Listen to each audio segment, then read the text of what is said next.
Hello everyone, आज की इस वीडियो में हम लोग पढ़ने वाले हैं globalisation and the Indian economy. तो ये जो है एनसीईआरटी बुक का चैप्टर नंबर 4 होने वाला है इकोनॉमिक्स का। तो ये बेसिकली इस चैप्टर के बारे में हम लोग ग्लोबलाइजेशन के बारे में पढ़ेंगे कि ग्लोबलाइजेशन क्या होता है, इसका इम्पैक्ट क्या होता है लोगों के ऊपर, और इंडियन इकोनॉमी के बारे में पढ़ेंगे कि इंडियन इकोनॉमी में क्या क्या चीज़ें होती है। वो सारी चीज़ें हम लोग इस वीडियो में कवर करने वाले हैं, और इस वीडियो में हम लोगों ने पॉइंट टू पॉइंट चीज़ें हैं वो सारी की सारी चीज़ें हम लोगों ने इस वीडियो में पूरी कवर करी है। तो स्टार्ट करते हैं हमारा चैप्टर।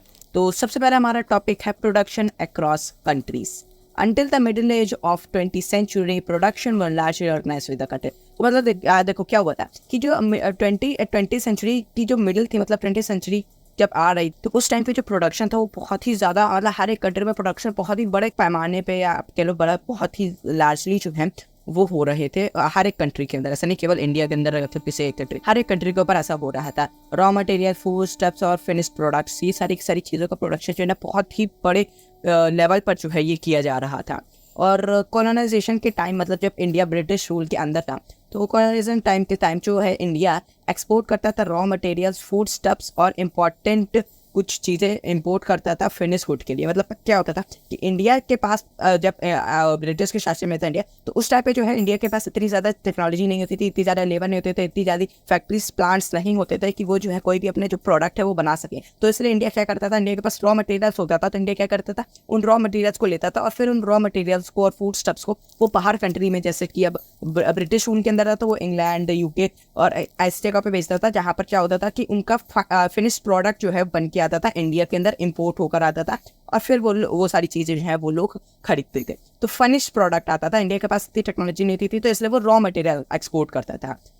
ओके, तो अब थर्ड पॉइंट हम लोग देखते हैं, फोर्थ पॉइंट देखते हैं हम लोग। तो ये जो है, तो ये सब जो है कब हो रहा था, ये सब मल्टीनेशनल कॉर्पोरेशन बन सके ना। तो ये सब कब का सीन था, ये सब तब का सीन था जब जो मल्टीनेशनल कॉर्पोरेशन है वो इंडिया में नहीं आए थे। मतलब इंडिया में ही नहीं, कहीं पे जब नहीं थे मल्टीनेशनल कॉर्पोरेशन, जैसे आपने सुना होगा भी कि भाई वो रिलेटिव का लड़का जो है मल्टीनेशनल कंपनी में, वो रिलेटिव लड़का मल्टीनेशनल कंपनी में। तो मल्टीनेशनल कंपनी मतलब यही है मल्टीनेशनल कॉर्पोरेशन। तो मल्टीनेशनल कॉर्पोरेशन के आने से पहले जो है ये सारी चीज़ें हो रही थी, कि ऐसे चीज़ें हो रही थी इंडिया के अंदर, ये सारी चीज़ें हो रही थी। लोग जो है वो प्रोडक्शन इतने ज़्यादा बड़े लेवल पे हो रहा था, तो ये सारी चीज़ें हो रही थी कब, मल्टीनेशनल कॉर्पोरेशन के पहले। अब बात करते हैं हम लोग कि मल्टीनेशनल कॉर्पोरेशन होता क्या है। तो multinational corporation is a company. Multinational corporation जो है वो एक कंपनी होती है जो कि ओन करती है या फिर कोई कंट्रोल करती है प्रोडक्ट को किसी एक नेशन से ज़्यादा, मतलब किसी एक, जैसे इंडिया, जैसे कोई कंपनी है वो इंडिया में कंट्रोल कर रही है, और अगर वो कंपनी इंडिया से और भी बाहर जगह पे, जैसे यूएस में भी है और यूके में भी है, फ्रांस में भी है, यूरोप में, मतलब पूरे यूरोप में है, पूरे अफ्रीका में, हर जगह पे अगर वो एक से ज़्यादा नेशंस में है, तो उसको हम लोग कहते हैं मल्टीनेशनल कॉर्पोरेशन, MNC।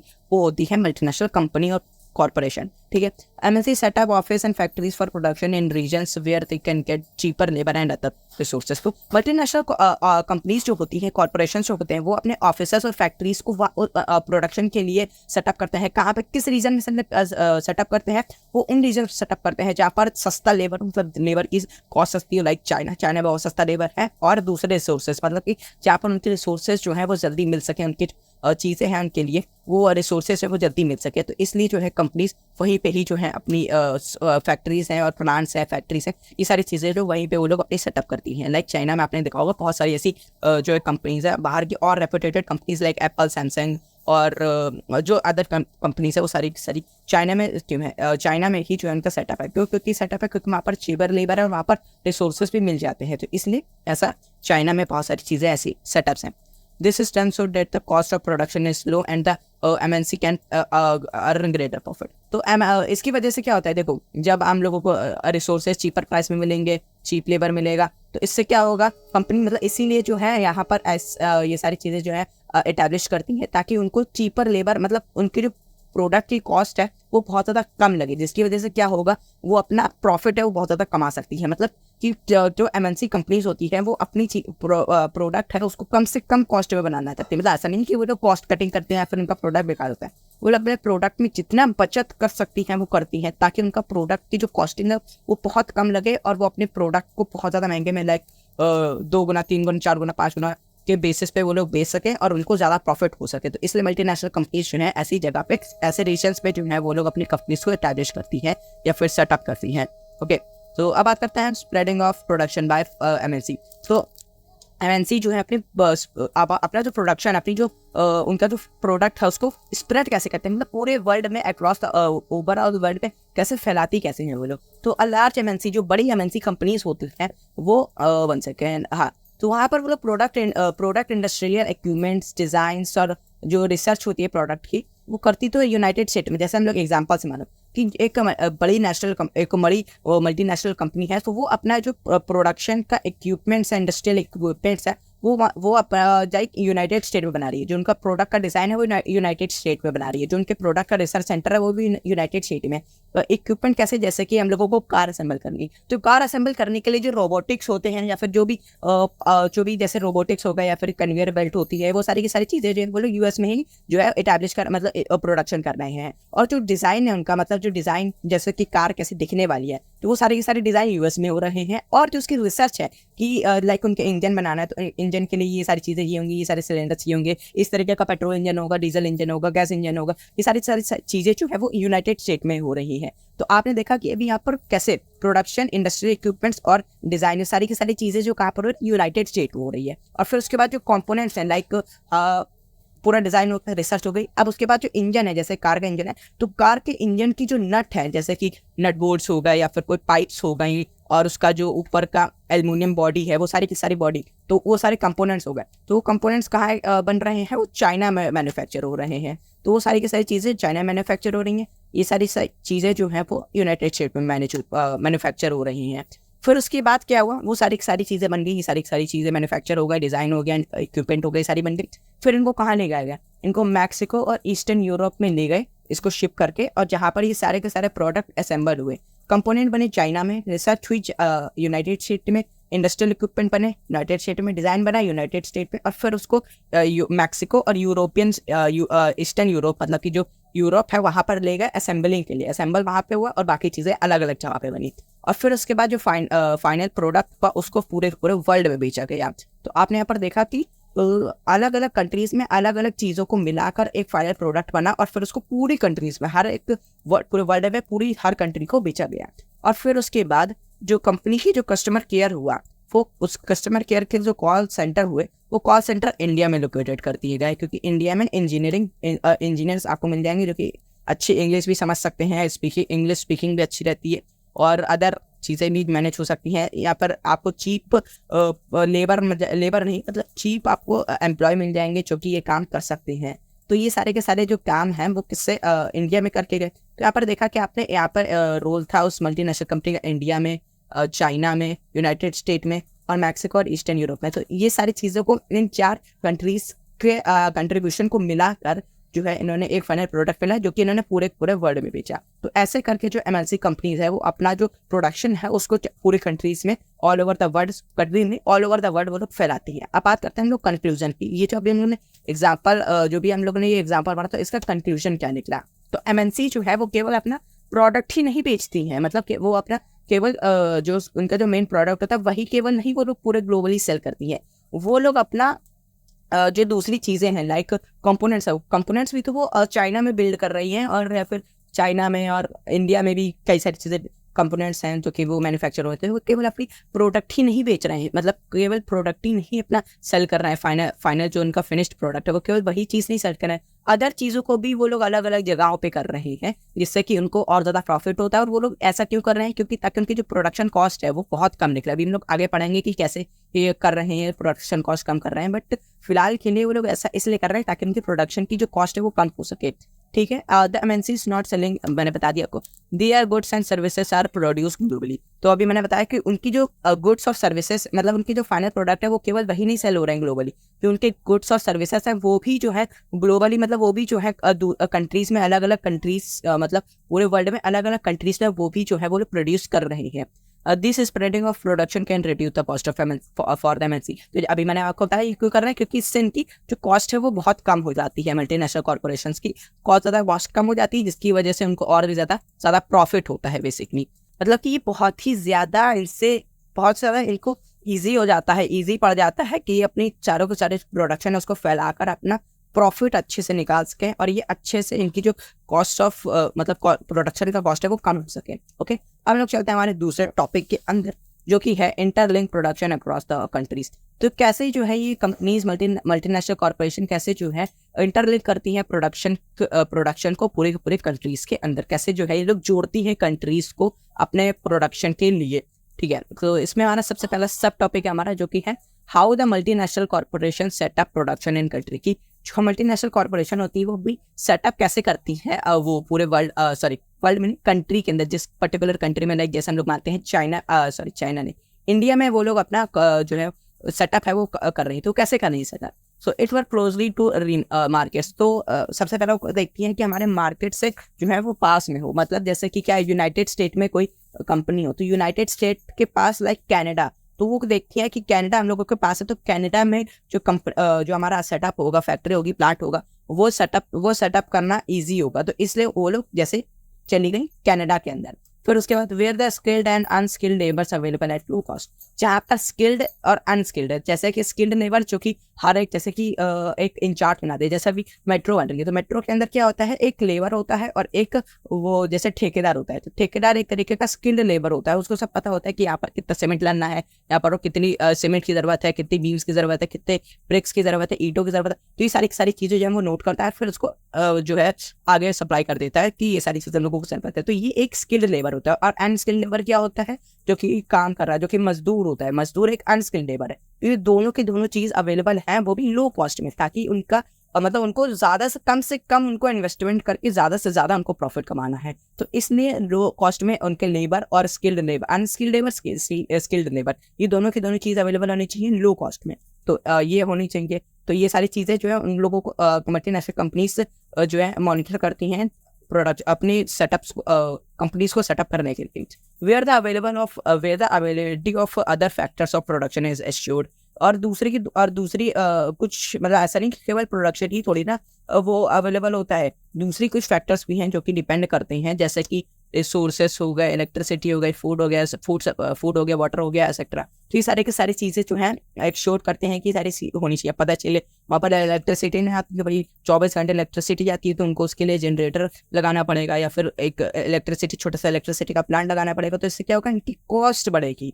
तो ये कॉस्ट कम करने के लिए लोग ऐसी जगह देखेंगे जहाँ पर इलेक्ट्रिसिटी 24 घंटे आती हो, 24 घंटे नहीं तो मैक्सिमम टाइम आती रहती, वाटर सप्लाई हो, फूड सप्लाई हो, ताकि उनके वर्कर्स को भी फूड मिल सके, और कुछ अदर काम्स के लिए भी फूड सप्लाई, वाटर सप्लाई की जरूरत होती है, और अदर रिसोर्सेस जैसे कि उनकी आयरन हो गया और कॉपर हो गया, मतलब जो भी उनकी कॉस्ट, मतलब जो भी उनका प्रोडक्ट है, प्रोडक्ट के लिए जो चीज़ें रॉ मटेरियल जरूरत है, वो रॉ मटेरियल अवेलेबल होना चाहिए।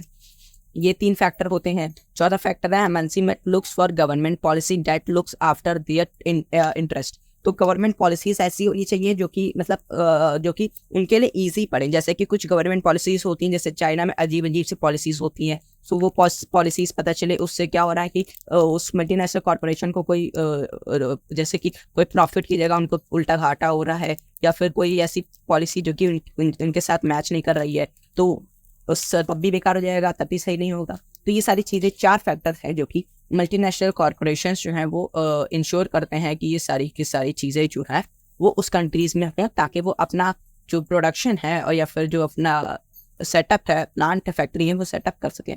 अब हमारा दूसरा सब टॉपिक आता है फॉरेन इन्वेस्टमेंट। हमारा दूसरा सब टॉपिक है किसका, इंटरलिंकिंग प्रोडक्शन अक्रॉस कंट्री का हमारा दूसरा सब टॉपिक है। The money that is spent by assets such as land, building machines and other equipments is called investment. तो फॉरेन इन्वेस्टमेंट के बारे में हम लोग पढ़ते हैं, तो सबसे पहले जानते हैं हम लोग इन्वेस्टमेंट क्या होता है। सो इन्वेस्टमेंट क्या होता है, जब भी कोई मल्टीनेशनल कॉर्पोरेशन जो है, मल्टीनेशनल कॉर्पोरेशन के बारे में ही पढ़ रहा है, तो जब भी कोई मल्टीनेशनल कॉर्पोरेशन जो है अपना पैसे स्पेंड करती है, जैसे कुछ एसेट्स पे, जैसे कि लैंड हो गया, बिल्डिंग हो गई, मशीनरीज हो गई, दूसरे इक्विपमेंट्स पे, जब वो जो है अपना पैसा लगाती है खरीदने के लिए, जैसे अब उनको भाई फैक्ट्री जो है बनानी है, तो उनको लैंड खरीदना पड़ेगा, और फैक्ट्री होगी तो मतलब वो बिल्डिंग उनको बनवानी पड़ेगी, तो बिल्डिंग में उनको इन्वेस्ट नहीं, अभी उनको समझते बिल्डिंग में उनको पैसा लगाना पड़ेगा। वैसे एक ही बात है, मतलब बिल्डिंग बनाने के लिए उनको पैसे की जरूरत होगी, तो वो लोग उसमें डाल देंगे। मशीन भी होगी, मशीन चाहिए होंगी भाई, कुछ मशीन तो चाहिए ही होंगी। अब ऐसा थोड़ी ना कि एकदम ही केवल लेबर्स पे ही चलेगा, तो इससे बहुत ज़्यादा उनकी जो इफिशियंसी है वो कम हो जाएगी। तो उसमें मशीन चाहिए होंगी ताकि उनकी इफिशियंसी थोड़ी बढ़े, तो एफिशिएंसी मशीन्स के लिए जो उनको पैसे चाहिए होंगे, और दूसरे इक्विपमेंट्स। तो ये सारे इक्विपमेंट्स को जब इसके इन इक्विपमेंट पे जब जो मशीन जो कंपनीज हैं खर्चा करती है तो उसको हम लोग कहते हैं इन्वेस्टमेंट।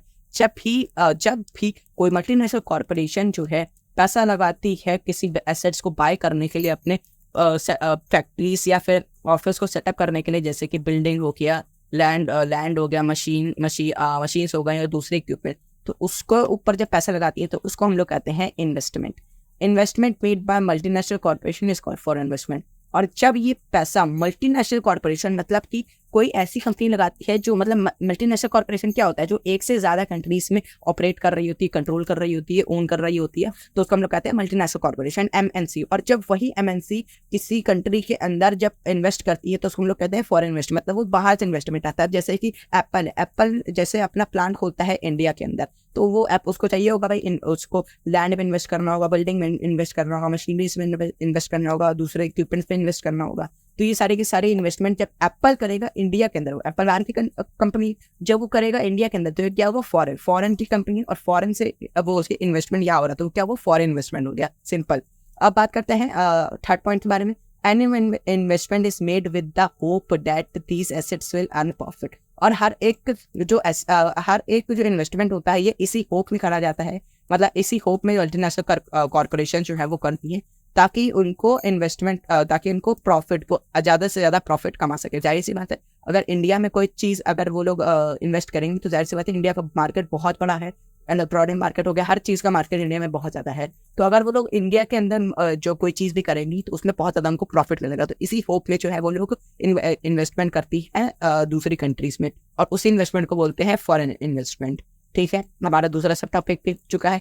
हम लोग बात करते हैं थर्ड टॉपिक के बारे में कि joint production with multinational corporation और लोकल कंपनीज।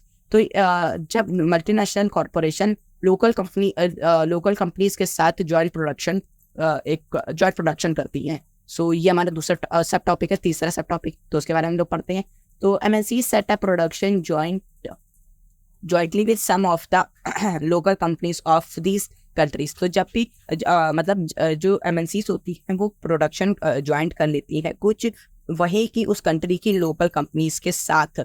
जैसे कि यहाँ पर कोई छोटी सी, जैसे एप्पल आया भाई इंडिया में, सो इंडिया में उसने क्या किया, देखा कि कुछ लोकल कंपनीज है जैसे कि चीपर प्राइस में, चीप लेबर में, उनके पास स्किल्ड अनस्किल्ड लेबर है, तो इस प्राइस में जो है वो लोग बॉडी प्रोड्यूस कर रहे हैं वो लोग फ़ोन की।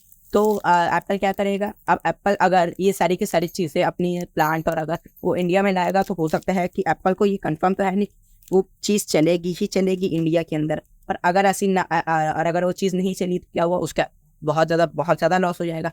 तो वो क्या करता है कि कुछ जॉइंट प्रोडक्शन कंपनीज के साथ साइन कर लेता है, ताकि कुछ छोटी जो कंपनीज हैं, लोकल कंपनीज हैं जो कि जैसे फ़ोन की बॉडी बना रही हैं, तो उसके साथ वो जॉइंट कर लेगा, मतलब कि जो प्रोडक्शन है वो जॉइंट प्रोडक्शन वो फाइन कर लेगा। But this benefits to the local companies of such joint production twofold, मतलब कि दो तरफा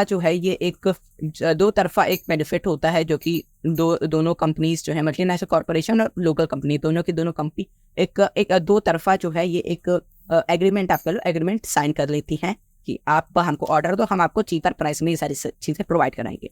सबसे पहला है मल्टीनेशनल कॉर्पोरेशन जो है प्रोवाइड करती है money additional investment like buying new machines for faster production. तो जैसे कि छोटी कंपनी है, जैसे कि एक ये कंपनी है और ये एक बड़ी मल्टीनेशनल कॉर्पोरेशन है, थोड़ी सी डिज़ाइन बना देते हैं ताकि ये बड़ी बिल्डिंग लगे, तो समझ जाना आप लोग। तो ये आई इंडिया के अंदर, और फिर इंडिया से इसने क्या किया, एक छोटी सी कंपनी लाइक वो फ़ोन की बॉडी बना रही है, जैसे कि ये रही, ये आईफोन हो गया, तो मतलब आप लोग समझ जाना। तो ये आईफोन हो गया, ठीक है, मतलब फ़ोन की बॉडी बना रही है। तो ये मल्टीनेशनल कंपनी आई, इसने अपने को टेक्नोलॉजी दे दी और पैसे दे दिए, इन्वेस्ट कर दिया इस कंपनी के अंदर, जैसे कि कुछ न्यू मशीनरीज, कुछ प्रोडक्ट इक्विपमेंट्स, ये सारी चीज़ें इन्होंने इसके कंपनी उस छोटी कंपनी को प्रोवाइड करा दिए ताकि प्रोडक्शन थोड़ा फास्ट हो सके। तो ये सारी चीज़ें उसने प्रोवाइड करा दी। फिर उसके बाद दूसरा क्या होगा, मल्टीनेशनल कंपनी जो है वो कुछ टेक्नोलॉजीज, मतलब लेटेस्ट टेक्नोलॉजीज उस छोटी कंपनी को देगी ताकि वो जो है और भी ज़्यादा न्यू आइटम्स और भी ज़्यादा क्वालिटी प्रोडक्ट जो है वो लोग प्रोड्यूस कर सके। But the most common route for the MNC investment is buy up the local companies and then expand production due to MNC have huge wealth, they can do it easily. तो ये पहली चीज़ होती है क्या कि जब मल्टीनेशनल कॉर्पोरेशन जैसे किसी कंट्री में आए तो वो लोकल कंपनीज को क्या करें, लोकल जो कंपनीज है वहाँ पे छोटी छोटी प्रोडक्ट के जो बना रही है तो उनको क्या करे, वो सप्लाई कर दे, जैसे कि उसके इन्वेस्टमेंट कर दे नए मशीनरीज खरीदने के लिए, अदर इक्विपमेंट्स खरीदने के लिए उसमें इन्वेस्ट करें ताकि प्रोडक्शन फास्ट हो सके। और फिर दूसरा जो है उनको लेटेस्ट टेक्नोलॉजी प्रोवाइड कराते कि भाई ये हमारे पास लेटेस्ट टेक्नोलॉजी है, इस टेक्नोलॉजी को यूज़ करके हमारा प्रोडक्ट बनाओ जबकि और भी ज़्यादा क्वालिटी प्रोडक्ट बन सके। और फिर लेकिन ये एक पहला तरीका है, लेकिन सबसे कॉमन तरीका क्या है, सबसे कॉमन रूट क्या है जो कि एमएनसी जो है वो चूज़ करती है जब भी कोई फॉरेन इन्वेस्टमेंट करती है किसी भी कंट्री के अंदर, तो वो रूट क्या होता है कि एमएनसी जो है वो क्या करती है कि छोटी कंपनी से, पैसा तो उनके पास बहुत होता है भैया, तो वो छोटी कंपनीज को जो है वो खरीद लेती है ताकि फिर वो उसके बाद अपना प्रोडक्शन है बढ़ाती हैं। जैसे कि कोई छोटी कंपनी है वो उनका क्या है, वो वही 2-3 करोड़ लेके भाई बहुत कुछ है उनके पास, 2-3 करोड़ मतलब 2-3, जैसे कि उन्हें 1 करोड़ लेंगे तो 1 करोड़ निकले बहुत बड़ा अमाउंट है, तो इसलिए वो लोग 2 करोड़ में सेटिस्फाई हो जाती हैं। और मल्टीनेशनल कॉर्पोरेशन के पास ऑलरेडी बहुत पैसा होता है कि उनके वो 1 करोड़ भाई एकदम एक चिल्लड़ के बराबर होते हैं, तो उन्होंने उसको दे दिया, वो भी खुश और लोकल कंपनी है वो भी खुश। तो इससे क्या हुआ, उन्होंने वो कंपनी खरीद ली और फिर उसके बाद जो उनके लेबर हैं और जो उनका जो ऑफिस है, फैक्ट्री है, जो भी इनकी छोटी सी फैक्ट्री ऑफिस है, वो सारा उनके पास आ गया, एक्सेस उनके पास आ गया। अब फिर उससे वो अपना प्रोडक्शन है वो बढ़ाती है। और मल्टीनेशनल कॉर्पोरेशन के जैसे भी हमने बताया आपको, तो मल्टीनेशनल कॉर्पोरेशन के पास ऑलरेडी बहुत बड़ा अमाउंट होता है, मतलब बहुत ज़्यादा पैसे होते हैं उनके पास, बहुत ज़्यादा संपत्ति होती है, तो जिसकी वजह से वो क्या है, वो आराम से इस चीज़ को कर देते हैं। एक एग्जाम्पल से समझते हैं, जैसे कि मैंने आपको एग्जाम्पल बता दिए, बट आपकी बुक में भी एग्जाम्पल है तो उस एग्जाम्पल से समझते हैं। तो एक कारगिल फूड्स करके कंपनी है, ये बहुत ही बड़ी अमेरिकन एमएनसी है, मल्टीनेशनल कॉर्पोरेशन है अमेरिका के अंदर। As bought smaller over companies such as Parakh food, तो वो इंडिया में फॉरेन इन्वेस्टमेंट करने के लिए आई, इंडिया के अंदर इन्वेस्टमेंट करने के लिए, तो वो हो गया फॉरेन इन्वेस्टमेंट। और फिर उसके बाद उसने क्या किया, इंडिया की कुछ एक छोटी छोटी कंपनीज जैसे कि उसने पारक फूड, यहाँ पर एग्जाम्पल में आपको दिया गया है, मेंशन है, पारक फूड्स नामक उसने एक कंपनी को परचेज कर लिया, मतलब खरीद लिया। पारक फूड जो है बहुत ही बड़ी मार्केट नेटवर्क है इंडिया के अलग अलग पार्ट्स में, मतलब इंडिया के हर अलग डिफरेंट पार्ट्स में उसकी बहुत ही ज़्यादा बड़ा नेटवर्क जो है पारक फूड्स का फैला हुआ है, जहाँ पर मतलब जो उनकी ब्रांड वैल्यू है पारक फूड्स की वो बहुत ज़्यादा है, ब्रांड रेपुटेटेड उनकी बहुत ज़्यादा है, बहुत रेपुटेटेड ब्रांड है। और पारक फूड के पास 4 रिफाइनरीज हैं, ऑयल रिफाइनरीज, मतलब पारक फूड जो है ऑयल बनाती है, लाइक जैसे हम लोग कहते हैं मस्टर्ड ऑयल, कड़वा तेल, सरसों का तेल, तो ये उनके पास इस चीज़ के लिए 4 रिफाइनरीज है। तो आप समझ सकते हो कि वो इंडिया के अंदर काफ़ी ज़्यादा रेपुटेटेड और काफ़ी ज़्यादा बड़ी कंपनी है, रेपुटेटेड कंपनी है। और फिर उसके बाद जो है कारगिल फूड्स ने उनकी जो कंपनी है उसको खरीद लिया, तो उसके पास कारगिल फूड के पास जो पारक फूड का जो कंट्रोल था वो शिफ्ट होकर आ गया कारगिल फूड्स के पास। अब कारगिल फूड्स जो है वो इंडिया के अंदर सबसे बड़ी कंपनी बन गई एडिबल ऑयल बनाने की। अब जैसे इंडिया के अंदर पारक फूड है नंबर 1 कंपनी है ऑयल बनाने के लिए, कारगिल फूड्स ने उनको खरीद लिया, तो अब क्या हुआ, वो कंपनी थी park food number 1, Kargil foods ने खरीद लिया, तो उनकी कंट्रोल कारगिल फूड्स के पास चला गया, मतलब पारक फूड्स का कंट्रोल कारगिल फूड्स के पास चला गया। तो जिससे क्या हुआ कि अब क्या होगा भाई, कारगिल फूड्स बन जाएगी इंडिया की सबसे नंबर 1 एडिबल ऑयल की कंपनी, फिर with a capacity to make 5 million pouches daily. और उनकी जो कैपेसिटी अब हो गई 5 मिलियन, मतलब 50 लाख पाउचेस डेली के, मतलब वो डेली के 50 लाख पाउचेस बना रहे थे। तो आप सोचो कि पारक फूड ऑलरेडी बहुत बड़ा वो जो है वो बहुत ज़्यादा ही कैपेसिटी में डेली पाउचेस बना रही होगी, ऑयल पाउचेस, और आप उसको कारगिल फूड से खरीद लिया, तो उन्होंने क्या किया, इसमें और इन्वेस्टमेंट कर दिया और ज़्यादा बड़ी बिल्डिंग्स खड़ी कर दी और इक्विपमेंट्स खड़ी कर दी, जिसकी वजह से वो और भी ज़्यादा बड़ी कंपनी बन गई और वो और भी ज़्यादा पैसे कमाने लगी और भी ज़्यादा वो प्रोडक्शन अपना बढ़ा गई, जिसकी वजह से क्या हुआ कि और भी ज़्यादा प्रोडक्शन बढ़ा और डिमांड भी उसी हिसाब से लोगों ने मैनेज किया और अपना प्रॉफिट कमाया। Other way of multinational corporation to control production, तो केवल ऐसा नहीं कि केवल यही एक तरीका होता है प्रोडक्शन को करने का, एक और तरीका होता है मल्टीनेशनल कॉर्पोरेशन के पास जो कि जिससे वो कंट्रोल प्रोडक्शन कर सकती है। There is another way in which multinational corporation control production. Large MNCs is developed countries placed order for production with small producers. तो क्या होता है, जैसा कि हम लोग एग्जांपल लेते हैं कारगिल फूड्स के, तो कारगिल फूड्स ने क्या किया, इंडिया में आए बट फिर उसने जो है पारक फूड को खरीदने से अच्छा उन्होंने क्या किया, पारक फूड को 50 लाख पाउचेस का ऑर्डर दे दिया कि पारक फूड से। तो इससे क्या हुआ, उनको उनका जो खरीद रहे हैं पारक फूड को वो भी पैसा भी खर्च नहीं करना पड़ा, और उन्होंने पारक फूड को पैसे दे दिए कि भाई ये लोग हमारा मतलब उन्होंने ऑर्डर दे दिया। और फिर उन्होंने कहा कि 50 लाख पाउचेस जो है हम लोगों को बना के दो। पहले हम लोग आगे पढ़ लेते हैं second point. Garment, footwear, sports item are example of these industries where is carried out by a large number of small production around the world. तो पूरे के पूरे वर्ल्ड से जो है मल्टीनेशनल कॉर्पोरेशन कई सारे ऑर्डर जो है वो फूड कंपनीज को, जैसे कि हमें एग्जांपल्स में है गारमेंट, फुटवेयर, स्पोर्ट्स आइटम्स, तो इन सारे स्पोर्ट्स आइटम्स को इन सारी चीज़ों को जो है वो लोग दे देते हैं छोटे छोटे प्रोड्यूसर्स को, छोटे छोटी शॉप्स है, फैक्ट्रीज है, जो कि दुकान है छोटी छोटी, उनको उन्होंने ऑर्डर दे दिया कि हमारे लिए आप जैसे एक दुकान को दिए 1000 बैट्स का ऑर्डर कि आप हमारे लिए 1000 बैट्स जो है वो उन लोगों को दे दो। और ऐसे करते करते उन्होंने वर्ल्ड से कई सारे छोटे छोटे प्रोड्यूसर्स को उन्होंने ऑर्डर दे दिया कि आप हमारे लिए 1000 बैट्स बनाओ। हर एक उन्होंने फैक्ट्री को या फिर दुकान को 1000 बैट्स का ऑर्डर दे दिया। This produce apply to MNCs which then sell under their own brand names and to the customer। तो फिर उसके बाद उनके पास अलग अलग जगह से छोटे छोटे प्रोड्यूसर्स कई सारा जो है उनके पास सप्लाई आ गई। भाई सारी सी बात है, एक हजार बैट्स जो है उनकी पूरे वर्ल्ड से कई सारे छोटे छोटे प्रोड्यूसर्स से आ गई। फिर उन्होंने क्या किया कि उसी से जो प्रोडक्ट है उसको उन्होंने अपने ब्रांड वैल्यू के मतलब अपने ब्रांड नेम और under value stamp brand stamp से उन्होंने कस्टमर्स को बेचा। जैसे कि आप एसएस का बैट लो, तो एसएस का बैट जो है क्या, एसएस का बैट खुद थोड़ी ना हर जगह पे एसएस ही बनाती है। कई जगह जो है क्या होता है कि एसएस जो है छोटे छोटे दुकानदार को, छोटे छोटे प्रोड्यूसर्स को पैसे दे देती है, और वो कह देती है कि ये लीजिए आप हमारा आप हमारे ऑर्डर पे दिया उन्होंने, और फिर कह दिया कि आप हमारे लिए जैसे 100 बल्ले बना के दीजिए। और फिर कुछ दिनों बाद जैसे एक हफ्ते बाद उनके पास जब 100 बैट आ गए, जब जैसे हर जगह से ले लिए, तो उनके पास मान लो कि 10,000 बैट आ गए, और वो 10,000 बैट एसएस ने नहीं बनाया, वो स्मॉल प्रोड्यूसर्स ने ही बनाए हैं। लेकिन फिर क्या किया, वो स्मॉल प्रोड्यूसर्स से उन्होंने एक बैट को 500 रुपये में बेचा, और फिर उन्होंने एसएस ने अपना स्टैंप लगा दिया, अपना एकदम स्टिकर लगा दिया, हर जगह पूरा एकदम स्टैंप लगा दिया, और फिर उस बैट को उन्होंने 5,000 रुपये का सेल करा। तो आप सोचो कि कंपनी को कितना ज़्यादा फायदा, मतलब 10 गुना फायदा हुआ। मतलब उनको 4500 रुपये का उनको फायदा हुआ केवल एक बैट के कॉस्ट है, कोई 500 रुपये, जो कि उन्होंने खुद नहीं बनाया, इनका खुद का पैसा नहीं लगा, और उन्होंने अपना 4500 रुपये कमा भी लिया। और उससे हम लोगों को, छोटे प्रोड्यूसर्स को भी फायदा हो क्योंकि उनके पास बहुत सारे ऑर्डर्स मिल गए, और ब्रांड को भी फायदा हो गया। और इससे कंज्यूमर को थोड़ा सा यहाँ पर लॉस हुआ कि जो चीज़ उनको सस्ते में मिल सकती थी वो उन्होंने ब्रांड के चक्कर में, स्टेटस के चक्कर में उन्होंने वो चीज़ महंगे में खरीद ली। जिससे हम लोग जैसे आमतौर पे जैसे हम लोग बोल देते हैं कि भाई तुम ठग गए, तो वही काम हो गया।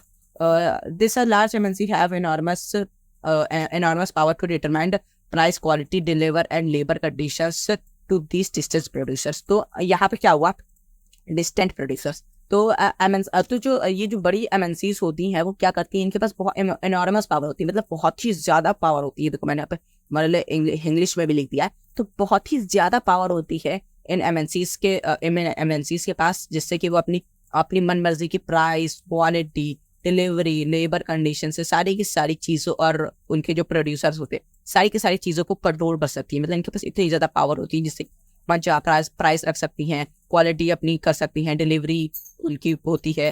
जैसे आपने देखा होगा, अब आप अगर कोई लोकल सामान लोगे तो वो क्या, लोकल सामान में क्या आपको, जैसे आपने शूज़ लिया, आप शूज़ लिया आपने, तो क्या करेगा भाई, आपको ज़्यादा से ज़्यादा पॉलिथीन दे देगा, या फिर ज़्यादा से ज़्यादा थोड़ी ठीक ठाक से दुकान होगी तो वो आपको जो कैरी बैग में दे देगा। बट वहीं अगर आप प्यूमा में जाओगे, नाइकी में जाओगे, तो क्या है, वो लोग पहले आपको एकदम स्पॉन्ज के रैपर में जो है उसको रैप करके जो है शूज़ को देंगे एकदम अच्छे से, बहुत ज़्यादा हाई क्वालिटी कार्डबोर्ड बॉक्स में रख के देंगे, फिर एक और से कैरी बैग देंगे, फिर एक बड़ा कैरी बैग देंगे। तो ये सारी चीज़ें, तो ये सारी डिलीवरी और प्रोडक्ट और पैकेजिंग की सारी चीज़ें जो है ये सब उनकी अपनी मन मर्जी करती हैं। और वही सेम शूज़ जो कि आपको 400 रुपये में मिल गया, बस डिफरेंस क्या हुआ, एक कैरी बैग का डिफरेंस हुआ। और फिर वही अगर आप प्यूमा में जाए तो वही सेम शूज़ आपको कितने का, मतलब 6,000, 12,000, 13,000, 14,000, मतलब बहुत महंगा चीज़ मिल गई आपको। तो इससे क्या हुआ, जैसा आपने कि सेम प्रोडक्ट था जो कि आपको कम में मिल सकता था, वही मल्टीनेशनल कंपनी ने छोटे प्रोड्यूसर से बनवा कर वही सेम चीज़ को अपने ब्रांड वैल्यू के स्टैम्प लगाकर उन्होंने बहुत ज़्यादा प्रॉफिट में बेचा। तो ये सारी चीज़ें करती हैं। तो हम लोग ने ये क्या है कि ये एक दूसरा तरीका है जिससे कि वो एमएनसीज जो है वो अपने प्रोडक्शन को कंट्रोल कर सकती हैं। पहला तो क्या है कि वो जाएं और वो लोग किसी कंपनी को ही खरीद लें, ठीक है। लेकिन ये एक दूसरा भी तरीका है जहाँ पर एमएनसी जो है छोटे छोटे प्रोड्यूसर्स को ऑर्डर दे देती हैं ताकि वो लोग अपनी चीज़ें प्रोड्यूस करें। और ये सबसे कॉमन और सबसे मोस्ट, जैसे आप कह लो कि मोस्ट यूज तरीका, मतलब सबसे ज़्यादा इसी तरीके को यूज़ किया जाता है एमएनसीज के द्वारा, ठीक है। अब एक फैक्ट भी हम लोग जान लेते हैं कि बहुत ज़्यादा एमएनसीज जो है उनके पास, मतलब कई सारी ऐसी एमएनसीज होती हैं जिनका रेवेन्यू होता है, मतलब जिनकी नेटवर्थ होती है।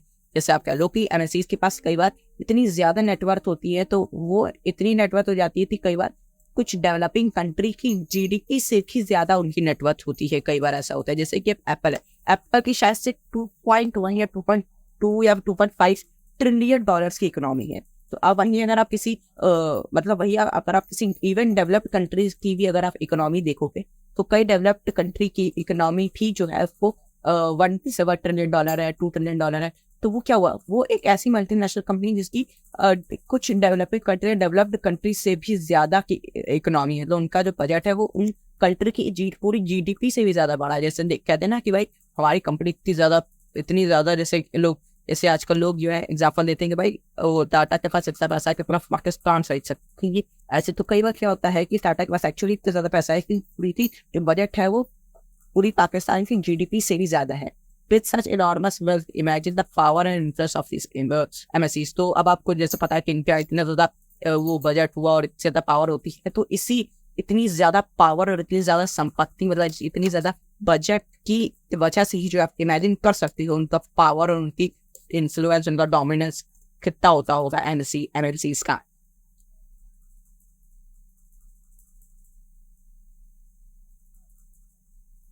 That's the feeling I went on the lady, in the mouth. हाँ, so अब आप लोग आगे ओके, so आप समझ सकते we have seen that there is a variety of way in which some MNCs are spreading their productions and interacting with local producers in various countries across the globe. तो कई सारी तरीके की जो अलग अलग तरीके होते हैं जहाँ पर MNCs जो है वो अपने प्रोडक्शन को बढ़ाने के लिए जो है वो इंटरेक्ट करती है लोकल प्रोड्यूसर्स के साथ पूरी की पूरी कंट्री, मतलब पूरे वर्ल्ड में अलग अलग जगह पे जो है वो लोग लोकल छोटे छोटे प्रोड्यूसर्स के साथ जो है वो इंटरेक्ट करती हैं MNCs, ताकि अपने प्रोडक्ट को फैला सके। कैसे इंटरेक्ट करती हैं? Bye setting up partnership with local companies के साथ पार्टनरशिप है जो लोग सेट कर लेती है। जैसे मैंने अभी आपको बताया कि जो है वो लोग उनको ऑर्डर दे देती हैं और इतने मतलब जो उनके प्रोडक्ट होते हैं उतना प्रोडक्ट ऑर्डर दे दिया, जैसे कि 1000 बैट्स का ऑर्डर दे दिया, ऐसे करके by using the local companies for supply। Local companies को सप्लाई के लिए यूज करती है, डिलीवरी के लिए यूज करती है। जैसे कि मीशो अपना प्रोडक्ट कैसे बेचती है, वो ई-कॉम या फिर जैसे फ्लिपकार्ट है, फ्लिपकार्ट की जो डिलीवरी कंपनी है जो कि इनकी प्रोडक्ट को डिलीवर करती है, उस कंपनी का नाम है ई-कार्ट। तो वो ई-कार्ट के जरिए, ई-कार्ट का छोटी कंपनी तो नहीं है, बट ई-कार्ट की जैसी जो छोटी छोटी कंपनीज होती हैं उनका सहारा लेती है बड़ी मतलब एमएनसीज, मल्टीनेशनल कॉर्पोरेशंस, डिलीवरी करने के लिए, सप्लाई करने के लिए। By closing cooperating with the local companies and bye them. तो उसके बाद जो है जैसे अभी हमने बताया कि ताकि जो है पारस फूड था, तो पारस फूड के पास अभी इन लोगों ने एग्जाम्पल ऊपर देखा यहाँ पर 1 सेकेंड। हाँ, तो यहाँ पर हमने 1 सेकेंड, तो यहाँ पर हम लोगों ने जो एग्जाम्पल देखा तो ये एग्जाम्पल देखा हम लोगों ने कि यहाँ पर कारगिल फूड से पारस फूड को खरीद लिया था। तो कैसे खरीद लिया यहाँ, ताकि वो पारस फूड का जो कंपटीशन है वो कम कर सके। अगर पारस फूड बहुत ज़्यादा फेमस है भाई इंडिया में, अगर पारस फूड, अगर वो जो कंपनी है कारगिल फूड्स, अगर वो पारस फूड का जो कंपटीशन है वो कम नहीं करेंगी तो उनका जो कारगिल फूड्स का जो है जो उनका प्रोडक्ट है वो बिकेगा कैसे? क्योंकि ऑलरेडी यहाँ पे पारस फूड बहुत ज़्यादा फेमस है, बहुत ज़्यादा पावरफुल डोमिनेंस है उनकी जो पावर है। तो इसलिए उन्होंने क्या किया, उन्होंने कंपटीशन खत्म करने के लिए, उनको कम्पीट करने के लिए उन्होंने उस कंपनी को ही खरीद लिया। MNCs are excluding a strong influence of production at distant locations। तो MNCs जो है अलग अलग तरीके जो है अपनाती हैं और अलग अलग जगह पे अपना प्रोडक्शन करती हैं। Recent production as in widely spread location and cheating and killing. तो ये अलग अलग तरीकों पे, जिसका रिजल्ट क्या होता है कि अलग अलग तरीकों पे अलग अलग पूरे वर्ल्ड में अलग अलग जगहों पे प्रोडक्शन हो रहा है, या फिर उनकी असेंबली हो रही है, फिर उनका call centre open.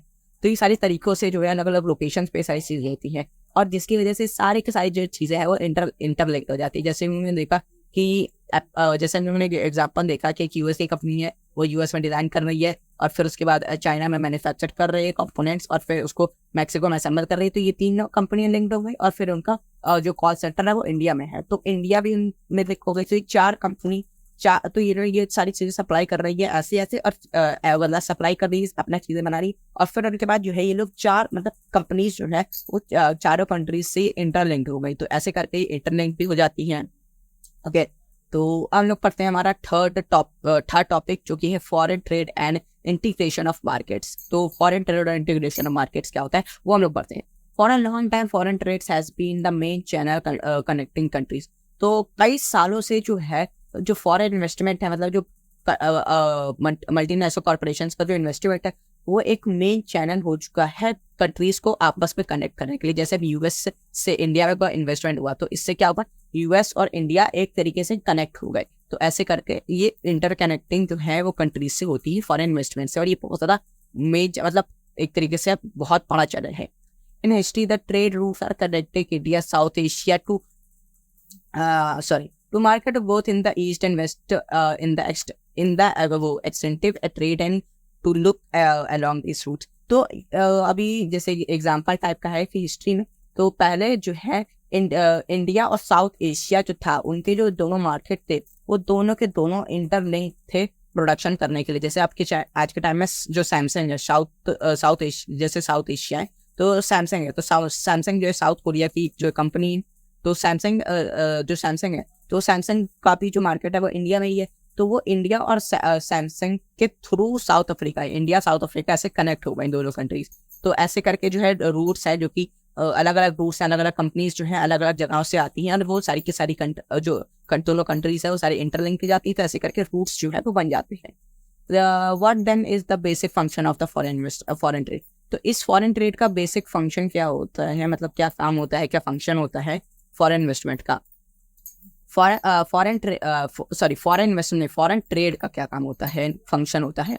Foreign trade creates an opportunity for the producers to reach beyond domestic markets and markets of their own countries. तो फॉरेन इन्वेस्टमेंट जो है ये एक प्रोड्यूसर्स को एक और अपॉर्चुनिटी जो है वो देता है ताकि वो केवल अपने ही कंट्री के नहीं, अपनी कंट्री के बाहर भी जो है वो लोग अपना जो मार्केट है वो फैला सकती है। Foreign trade allow producers to sell their products in market outside their country। So foreign investment जो है वो allow करता है producers को ताकि वो अपना जो product है वो उनकी market से मतलब उनकी country के market के बाहर भी बेच सकें। जैसे कि इंडिया के छोटे प्रोड्यूसर्स इंडिया के प्रोड्यूसर्स जो है वो अपना मतलब फॉरेन ट्रेड से इंडिया का जो प्रोड्यूसर्स हैं वो चाइना में, जापान में, अमेरिका में, यूके में, ये अलग अलग जगहों पे ये सारे अपने प्रोडक्ट्स जो है वो बेच सकते हैं। Expanding there reach beyond domestic markets. तो वो डोमेस्टिक मार्केट से के बाहर भी जो बाहर की दुनिया में वो अपना देख सकते हैं, जिससे वो लोग और भी ज़्यादा अच्छे से प्रॉफिट्स कमा सकते हैं। Similarly for the buyers imports of goods products is another country is now one of the expanding is the choice could beyond what the domestically produced। तो ये बायर्स के लिए भी बहुत ज़्यादा अच्छा हो जाता है कि वो गुड्स को जो है वो बाहर के कंट्री से जो प्रोड्यूस हो रहा है वो उनको इंडिया में जो इम्पोर्ट कर सकते हैं। और ये बहुत ज़्यादा अच्छा चॉइस हो जाता है कि वो इंडिया के बाहर के प्रोडक्ट्स को भी जो है वो यूज़ कर सकते हैं। लाइक जैसे आपने देखा होगा जो कीवी आता है, कीवी फ्रूट होता है, तो वो न्यूजीलैंड में उगता है, ऑस्ट्रेलिया में जो है वो उगता है, तो वो इंडिया में ही भी इम्पोर्ट होता है। तो इससे इंडिया के जो बायर्स हैं उनको भी इससे थोड़ी सी एडवांटेज मिलती है कि वो कीवी फ्रूट को भी जो है वो लोग यूज़ कर सकते हैं, मतलब खा सकते हैं, ईट कर सकते हैं, खा सकते हैं। और जैसे एवोकाडो भी बाहर कंट्री का फ्रूट होता है, वेजिटेबल, बट बाहर की कंट्री का होता है, बाहर की कंट्री में होता है। तो ये सारी चीज़ें भी जो है इंडिया में इम्पोर्ट होती हैं। तो इससे इंडिया के बायर्स को भी फ़ायदा होता है कि वो अपनी कंट्रीज़ के बाहर की भी चीज़ें जो है वो लोग ट्राई कर सकती हैं। अब बात करते हैं हम लोग चाइनीज़ टॉय इन इंडिया। एक एग्जाम्पल से समझते हैं लोग, तो जो कि आपके बुक में दिया ही है, इसको आप पूरा रीड कर सकते हैं। यहाँ पे मैंने नीचे इसको कंक्लूजन लिख दिया है पूरा कि क्या बताया गया बेसिकली। तो चाइनीज़ मैन्युफैक्चरर्स जो है उनके पास बहुत ज़्यादा वो अपॉर्चुनिटीज़ थी कि वो एक्सपोर्ट कर सके प्लास्टिक टॉय को इंडिया के अंदर, जहाँ पर वो हाई प्राइस पे, मतलब पहले इंडिया में क्या होता था कि जो इंडिया में जो प्लास्टिक टॉयज थे वो बहुत ज़्यादा महंगे बिकते थे। तो इसलिए इससे क्या हुआ कि चाइनीज़ मैन्युफैक्चरर्स को एक अपॉर्चुनिटीज़ के लिए कि वो अपना प्रोडक्ट जो है वो इंडिया के अंदर बहुत ही सस्ते दाम में बेच सकते हैं। Buyers in India now have the option to choose between Indian and Chinese plastic toy. तो जो फिर इससे क्या हुआ, जो जो बायर्स थे, जो खरीदार थे, कस्टमर्स थे इंडिया के अंदर, उनके पास अब ऑप्शंस आ गए कि वो इंडिया और चाइना दोनों के प्लास्टिक टॉयज के बीच में उनके पास ऑप्शंस आ गए कि वो दोनों के दोनों में से कोई एक प्लास्टिक टॉय खरीद सकती है। The cheaper price and new design of Chinese toy become more popular in Indian market. तो चाइनीज टॉय की जो मतलब जो प्राइस था, जो उनका दाम था, वो बहुत ज़्यादा कम होता था और उनके जो चाइनीज टॉय की जो डिज़ाइंस होती थी वो अलग अलग नई नई डिज़ाइंस होती थी, तो जिसकी वजह से वो और भी ज़्यादा पॉपुलर होने लगे इंडियन मार्केट के अंदर। Within a year, 70 to 80% of the toy shops have replaced Indian toys with Chinese toy. तो कुछ ही सालों के अंदर, लगभग 5 से 6 सालों के अंदर जो है 80 से 90% जो खिलौने की दुकान थी वहां पर इंडियन टॉयज की जगह चाइनीज टॉय ने जो है अपनी जगह ले ली थी। इंडियन टॉयज एकदम बाहर हो गए थे और चाइनीज टॉय ही जो है वहां पर आ गए थे, क्योंकि उनका जो है उनको उस पे जो इंडियन शॉप्स थी इनके उस पर बहुत ज़्यादा मार्जिन में मिलता था, क्योंकि वो सस्ते टॉयज होते थे और वो उनको जैसे 50 रुपये में टॉय मिलकर वो उनको 100 से 150 रुपये में बेच देते थे, जिससे कि इनको काफ़ी ज़्यादा प्रॉफिट होता था। और वही इंडियन टॉयज महंगे होते थे, जिसको और ज़्यादा महंगा बेचना और ज़्यादा मुश्किल हो जाता था, क्योंकि अब ऑलरेडी कोई चीज़ 5,000 रुपये की है और अगर आप उसमें अपना प्रॉफिट तो आप कमाओगी, और अगर आप उसको 6 से 7 हज़ार में बेचोगे तो और भी ज़्यादा महंगा हो जाएगा, जिससे और मुश्किल हो जाएगा खरीदना। तो ये चीज़ तो इसीलिए जो है उन्होंने चाइनीज टॉय ने जो है उनकी इंडियन टॉय से अपनी जो रिप्लेस थे वो कर दिया था। इसका रिजल्ट में क्या हुआ, जो चाइनीज टॉय थे वो अब इंडियन मार्केट में बहुत ज़्यादा अच्छे से आ चुके थे, उनका डोमिनेंस इंटरेस्ट बहुत ज़्यादा बढ़ चुका था, उनके पास एकदम बहुत ज़्यादा पावर आ गई थी। The competitions between Indian toys and Chinese toy as better. और फिर इंडियन टॉयज और चाइनीज टॉय के कंपैरिजन में जो चाइनीज टॉय थे वो ज़्यादा बेटर परफॉर्म कर रहे थे। Indian buyers have a greater choice to buy toys at lower price. तो इंडियन बायर्स के पास एक बहुत बड़ी चॉइस आ गई थी कि वो आप खिलौने बहुत ज़्यादा कम दाम में जो है वो खरीद सकते हैं। For Chinese toy makers they have an opportunity to expand business. फिर उससे क्या हुआ, जो चाइनीज टॉय के जो मतलब अब उनकी बहुत ज़्यादा सेल होने लगी, तो इससे उनको एडवांटेज क्या हुआ, उनके पास एक अपॉर्चुनिटी आ गई कि वो अपना जो अपना बिजनेस है उसको और भी ज़्यादा बढ़ा सकते हैं, और भी ज़्यादा एक्सपैंड कर सकते हैं, और भी ज़्यादा फैला सकते हैं। On the other hand opposite is true. और वहीं दूसरी तरफ क्या हुआ था, और वहीं दूसरी तरफ इंडियन टॉय मेकर्स को क्या हो गया था, इससे उनका क्या असर पड़ा था, एकदम क्या बुरा असर पड़ा था कि वो लोग बहुत ज़्यादा लॉस फेस कर रहे थे, क्योंकि इनके जो खिलौने थे वो बहुत कम बिक रहे थे, जिसकी वजह से उनको बहुत ज़्यादा लॉस हो रहा था और बहुत ज़्यादा वो लोग प्रॉब्लम्स को फेस कर रहे थे। What is globalization? Globalization is a process of rapid integration and interconnections between countries. हाँ, ये वाला ही है। तो अब बात करते हैं लोग व्हाट इज ग्लोबलाइजेशन। तो ग्लोबलाइजेशन क्या होता है, तो ग्लोबलाइजेशन एक प्रोसेस होता है जहाँ पर बहुत ही तेजी से जो है इंटीग्रेशन और इंटरकनेक्शन बनते हैं कंट्रीज के बीच, मतलब बिटवीन कंट्री, दो कंट्रीज के बीच। Globalisation is when country and people from around the world become more connected, making easier for trade, communicate and share idea. तो ग्लोबल ये मैंने बुक के हिसाब से है, और फिर इसी लाइन को मैंने थोड़ा सा समराइज कर दिया है ताकि और आसानी से समझने के लिए। तो इसको मैं एक काम करता हूँ, तो इसको मैं एक अलग कलर से हाईलाइट कर देता हूँ ताकि आपको थोड़ा सा ये हाईलाइटेड दिखे। ओके, हाँ। तो ग्लोबलाइजेशन क्या होता है, जब भी किसी दो कंट्रीज और दो कंट्रीज के पीपल जो है पूरे वर्ल्ड में वो एक दूसरे से कनेक्टेड हो जाते हैं, और उनके जो ट्रेड है वो बहुत ज़्यादा इजी हो जाती है, कम्युनिकेशन बहुत ज़्यादा इजी हो जाते हैं, और शेयरिंग ऑफ आइडिया, मतलब वो अपने आइडियाज को बहुत ईजी तरीके से शेयर कर सकते हैं। तो उसी को कहते हैं हम लोग globalisation. Factors that have enable globalisation. तो कौन कौन से फैक्टर हैं जिससे कि ग्लोबलाइजेशन आता है, मतलब what are the factors are enable globalisation. तो सबसे पहला फैक्टर है हमारा टेक्नोलॉजी, रैपिड एक सेकेंड, हाँ। तो rapid movement in technology has been one major factors that has simulated the globalization process. Is made much faster delivery of goods across long distance possible at lower price. तो technology की वजह से क्या हुआ कि बहुत ही ज़्यादा तेज़ी से जो है टेक्नोलॉजीज में इम्प्रूवमेंट हुआ, जो कि एक बहुत ज़्यादा मेजर फैक्टर था ग्लोबलाइजेशन प्रोसेस के अंदर। जिससे क्या हुआ कि जो डिलीवरीज थी गुड्स की, सामान बहुत ही ज़्यादा फास्ट हो गई और लंबे डिस्टेंस के लिए भी जो है ये डिलीवरी बहुत ज़्यादा फास्ट हो गई और सस्ते प्राइस में। जैसे कि आजकल के टाइम में जैसे कि अगर हम लोगों को नेबरिंग कंट्रीज लाइक जैसे Nepal to China, Nepal to China नहीं, इंडिया टू चाइना, तो इंडिया टू चाइना के खैर अभी तो मुझे पता नहीं है कि कोई ट्रेन चलती है। अगर आपको चलती है तो अगर आपको पता है कि कोई ट्रेन चलती है दोनों कंट्रीज के बीच में तो आप मुझे कमेंट बताना।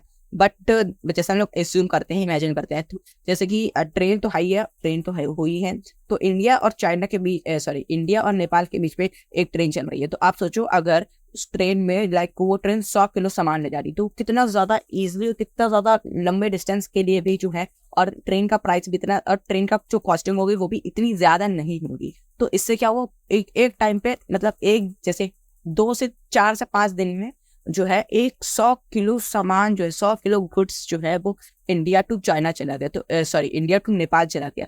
तो ये कितना ज़्यादा ईजी हो गया दोनों कंट्रीज के बीच में ग्लोबलाइजेशन की वजह से, कितना ज़्यादा ईजी हो गया कि वो अब जो है इंडिया के सामान को चाइना में नेपाल, बार चाइना क्यों बोल रहा हूँ, नेपाल में भी यूज़ कर सकती हैं और नेपाल की जो चीज़ें हैं वो इंडिया में भी यूज़ कर सकते हैं। तो बहुत ज़्यादा ईजी हो गया इससे दोनों कंट्रीज़ के लिए, दोनों कंट्रीज़ के पीपल्स के लिए। Technology is area of the telecommunication facility, computer, internet and has been changed rapidly. तो टेक्नोलॉजीज जो है एरियाज के अंदर टेलीकम्युनिकेशन हो गया या फिर टेलीकम्युनिकेशन हो गया, फैसिलिटी हो गई, या फिर कंप्यूटर और या फिर इंटरनेट हो गया, काफ़ी ज़्यादा तेजी से चेंज होने लगा। जैसे अभी आप सोचो जब जियो नहीं था तो जियो के पहले जो है एयरटेल, जो मतलब दूसरी कंपनी, वहाँ पर कितना ज़्यादा महंगा इंटरनेट था, बट जैसे ही जियो आया एकदम सब कुछ चेंज हो गया। और आज के टाइम पे तो आप जियो का सबसे सस्ता रिचार्ज है जो शायद सिर्फ 200-250 रुपये का है, और उस पर आपको 2 GB या फिर 1 GB पर डे डेटा मिल जाता है। कहाँ पहले उतने GB डेटा को हम लोग 1 महीने तक चलाते थे और वही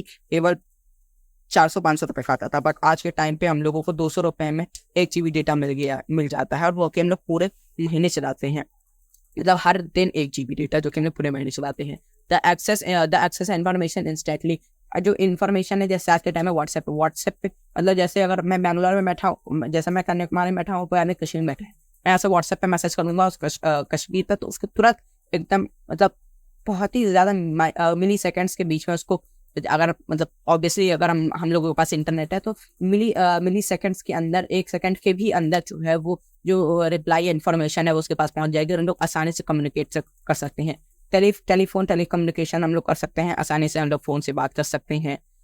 to communicate from remote areas, तो मतलब जगह जगहों पे जो है हम लोग किसी से भी बात कर सकते हैं पूरी कंट्रीज के अंदर। हम लोग इवन कंट्री के बाहर भी हम लोग कर सकते हैं, लाइक रोमिंग कॉल करके, तो उससे हम लोग ये भी कर सकते हैं।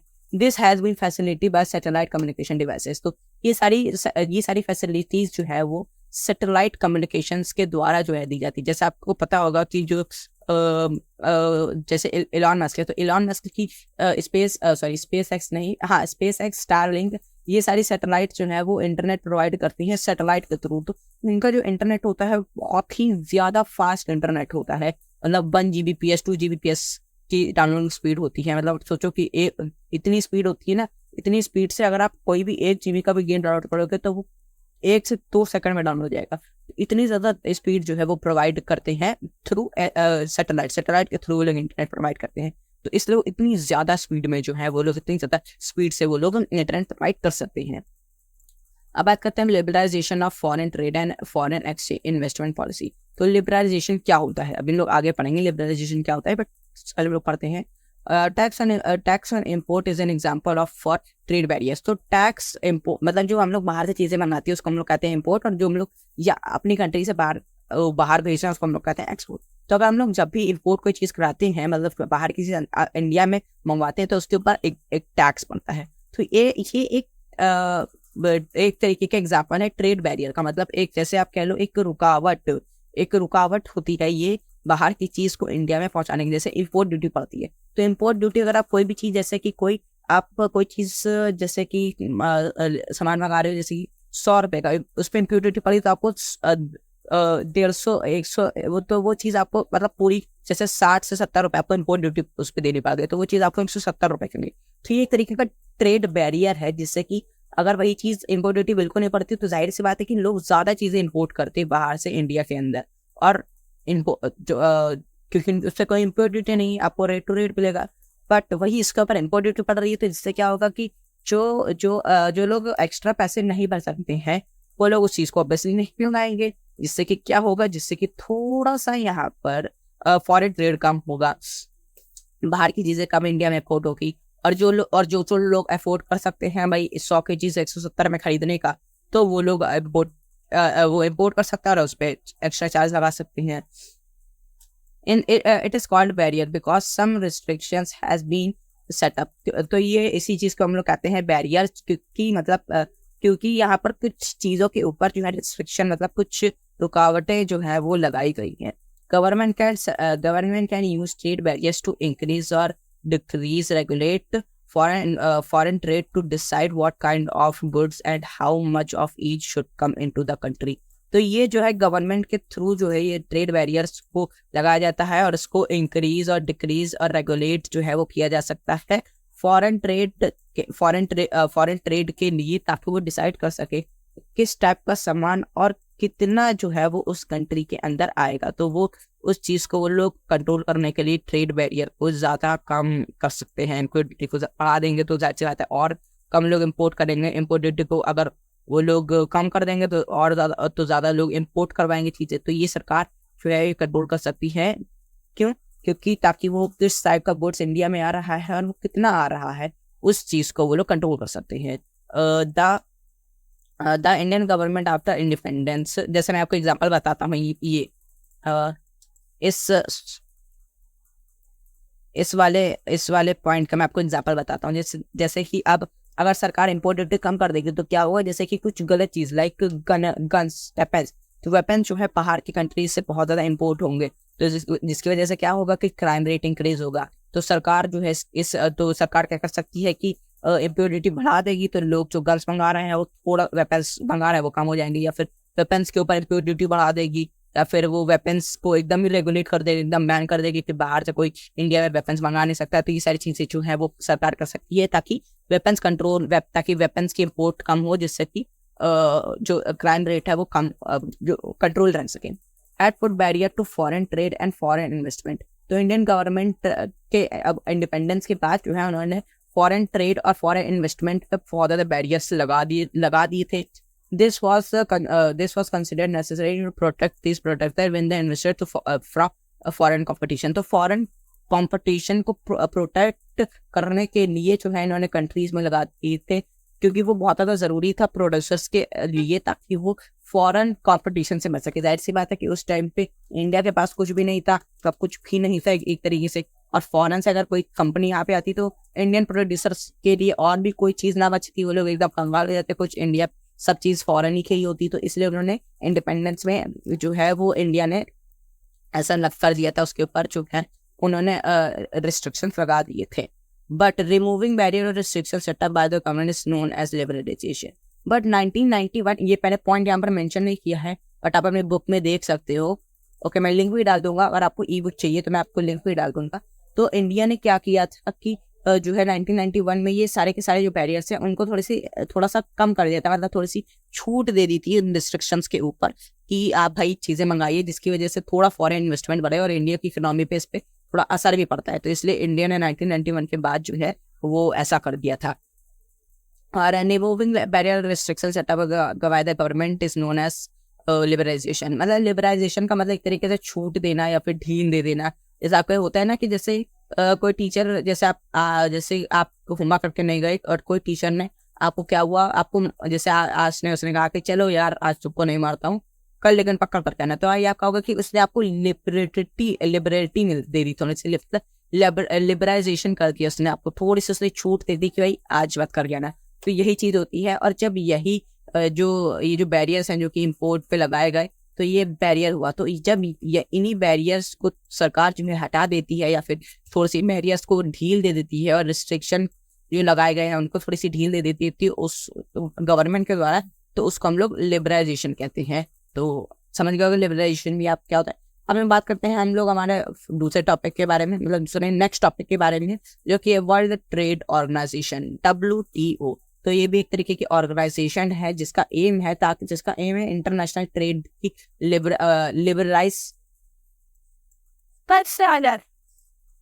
लिबरलाइज। और ये एक ऑर्गेनाइजेशन, ये एक वर्ल्ड ऑर्गेनाइजेशन है जिसका एम है ये, ताकि वो जो जिसका एम है ताकि वो इंटरनेशनल ट्रेड को लिबरलाइज कर सके। तो ये WTO मतलब वर्ल्ड ट्रेड ऑर्गेनाइजेशन का ये मेन एम है। WTO जो है रूल्स और रिगार्डिंग्स के इंटरनेशनल ट्रेड के साथ जो है इसको जो है इटाब्लिश किया गया था। और ये जो है रूल्स मतलब इस पे बहुत सारे रूल्स हैं इंटरनेशनल ट्रेड के लिए। इंटरनेशनल ट्रेड को करने के लिए कई सारे रूल्स रेगुलेशंस जो हैं यहाँ पर बनाए गए हैं, जो कि हर कंट्री को फॉलो कर रहे पड़ेंगे जो भी इस WTO की मेंबर है। यहाँ से लेना अब। हाँ, अबाउट 164 कंट्रीज हैं पूरे वर्ल्ड की। 160 मतलब 200 195 196 कंट्री 195 कंट्रीज में टोटल 164 कंट्रीज हैं जो कि WTO वर्ल्ड ट्रेड ऑर्गेनाइजेशन का पार्ट है। अब बात करते हैं हमारे दूसरे सब टॉपिक के बारे में, नेक्स्ट सब टॉपिक के बारे में, जो कि WTO ट्रेड इनइक्वालिटी। मतलब WTO ट्रेड के अंदर जो है कुछ एक इनइक्वालिटीज भी थी जो कि करी जा रही थी। तो वो क्या थी कि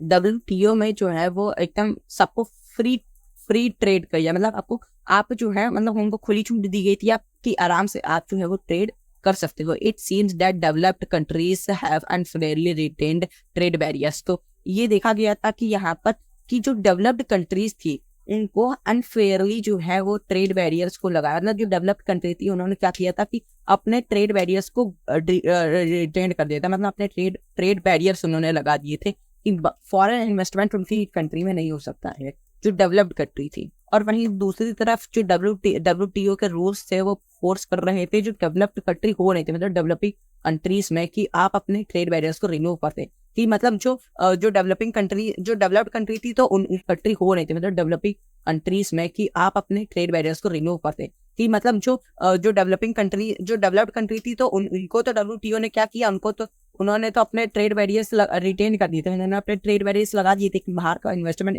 उनके देश में नहीं, उनके कंट्री में नहीं हो सकते हैं। लेकिन वहीं दूसरी तरफ जो डेवलपिंग कंट्री थी वो उनको जो है WTO बहुत ज्यादा फोर्स कर रहा था कि आप अपना ट्रेड बैरियर जो है वो हटा दीजिए ताकि फॉरेन इन्वेस्टमेंट आपके कंट्री में हो सके। मतलब जो डेवलप्ड कंट्री की जो मल्टीनेशनल कॉर्पोरेशन है वो अपना इन्वेस्टमेंट कर सकते, बट जो डेवलप्ड कंट्री की जो डेवलप्ड कंट्री थी उन्होंने कहा था कि बाहर का कोई भी हमारे यहाँ वो जो है वो इन्वेस्ट नहीं कर सकता है। हमारी कंपनीज बाहर में इन्वेस्ट कर सकती है। तो ये एक इनइक्वालिटी थी जो कि WTO में करी जा रही थी। अब बात करते हैं हम लोग हमारे नेक्स्ट टॉपिक के बारे में, जो कि impact of globalisation in India. तो ग्लोबलाइजेशन की वजह से इंडिया पे क्या इम्पैक्ट पड़ा था उसके बारे में हम लोग बात करते हैं। तो सबसे पहला एक क्वेश्चन है यहाँ पर कि क्या इससे जो हमारी लाइफ है उसमें क्या इफेक्ट पड़ा था, क्या इम्पैक्ट पड़ा था, क्या इफेक्ट हुआ था ग्लोबलाइजेशन की वजह से। तो कंज्यूमर्स पे क्या इफेक्ट पड़ा था। तो ग्लोबलाइजेशन जो है बहुत ही बड़ा कंपटीशन था सारे के सारे प्रोड्यूसर्स के बीच में। दोनों फॉरेन और लोकल प्रोड्यूसर्स दोनों ही जो है वो एडवांटेज कैप्चर करना चाहते थे कंज्यूमर्स का, कि आप हमारे यहाँ से प्रोडक्ट लो, और फॉरेन फीस भी चाहते थे कि नहीं आप हमसे लो, और लोकल चाहते थे नहीं आप हमसे लो। तो ये दोनों के दोनों एडवांटेज जो है वो लोग लेना चाहते थे।